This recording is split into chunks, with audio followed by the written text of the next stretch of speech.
ఓ హల్లెలూయా, అందరూ హల్లెలూయా, హల్లెలూయా, చెయ్యెత్తురా, హల్లెలూయా.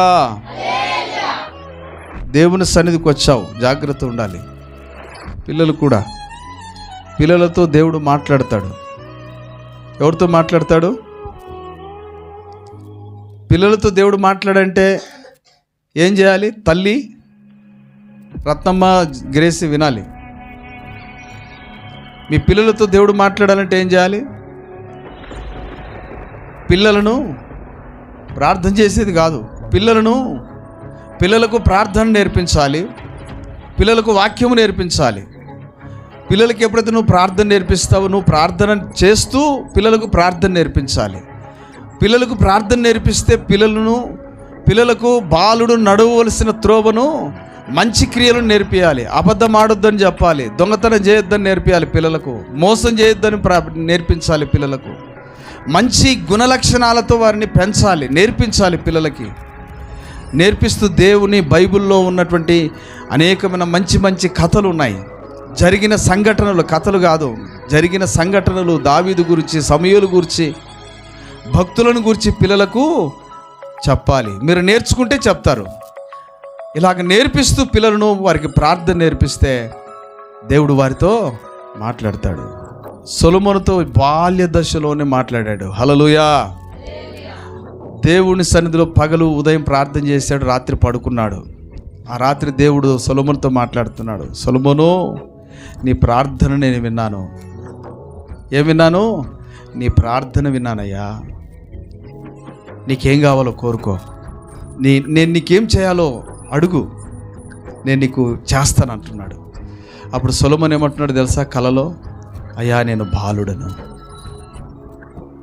ఏమని చెప్తున్నాడు చెప్పండి? ఏం చెప్తున్నాడు? నేను బాలుడనయ్యా. చిన్నప్పుడే ప్రార్థన చేస్తూ ఉన్నాడు. నీ పిల్లలతో దేవుడు మాట్లాడాలి. నీ పిల్లలతో ఎవరు మాట్లాడాలమ్మా? పిల్లలకు నేర్పిస్తారు తల్లిదండ్రులు, బూతులు నేర్పిస్తారు, చెడ్డ మాటలు నేర్పిస్తారు. అత్తని తిట్టురోయ్, మామని తిట్టురోయ్, డ్యాన్స్ అయ్యిరేయ్, కటింగ్లు ఇలా కటింగ్ చేయించుకోరా, చుట్టూ బోడి, మధ్యలో మాత్రం ఎలా పెంచుతాడు ఎంటికలు? టెంకాయ చెట్లు పెరిగింటాయి కదా, నీలగిరి చెట్లు పెరిగినట్టు చక్కగిట పోయింటాయి. హల్లెలూయా, హల్లెలూయా.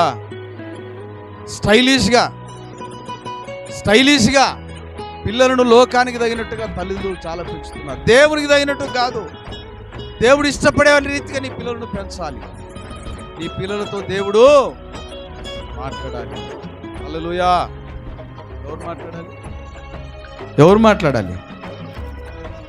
మాట్లాడాలి?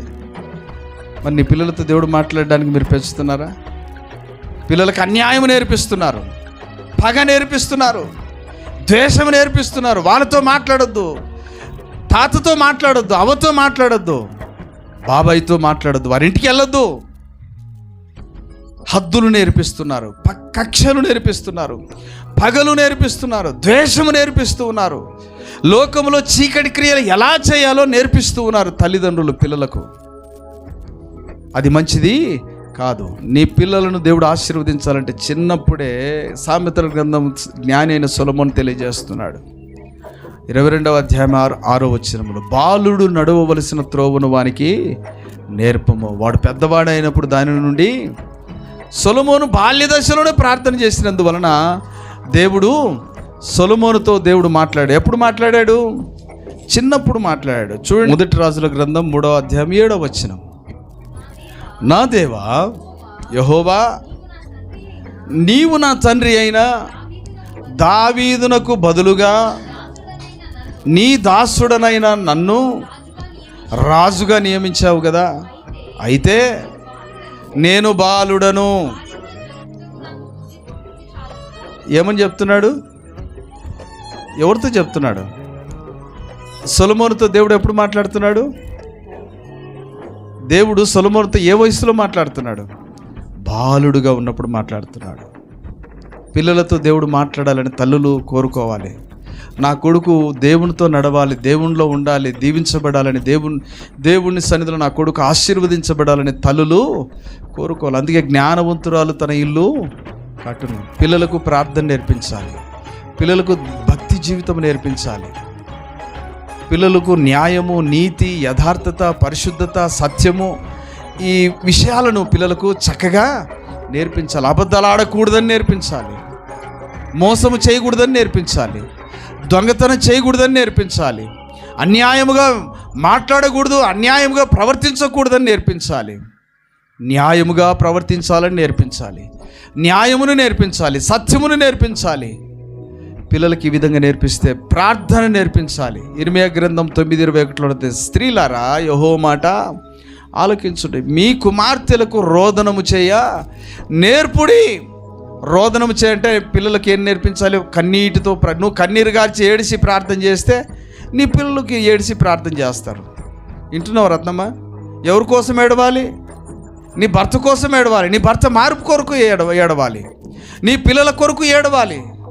నా కుటుంబాన్ని ఆశీర్వదించు, నా పిల్లలను ఆశీర్వదించు, నా భర్తను ఆశీర్వదించయ్యా.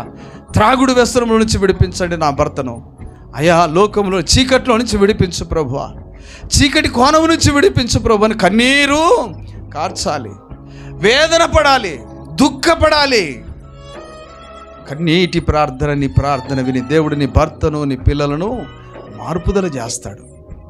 అందుకే దేవుడు సామెతల గ్రంథంలో సొలొమోను గారి ద్వారా స్త్రీలకు చెప్పబడిన మాట, జ్ఞానవంతురాలు తన ఇల్లు కట్టును, మూఢురాలు తన చేతులతో తానే తన ఇల్లును ఒక్కొక్క వాసం తీసేస్తుందంట, తన ఇల్లు తానే కూలగొట్టుకుంటుంది. మీరు జ్ఞానం కలిగిన స్త్రీలుగా ఉండాలి. మీ పిల్లలకు మంచి బుద్ధులు నేర్పించండి. దేవుడు మీ పిల్లలతో మాట్లాడాలి, మీ పిల్లలతో దేవుడు మాట్లాడాలి, అది ఆశించాలి.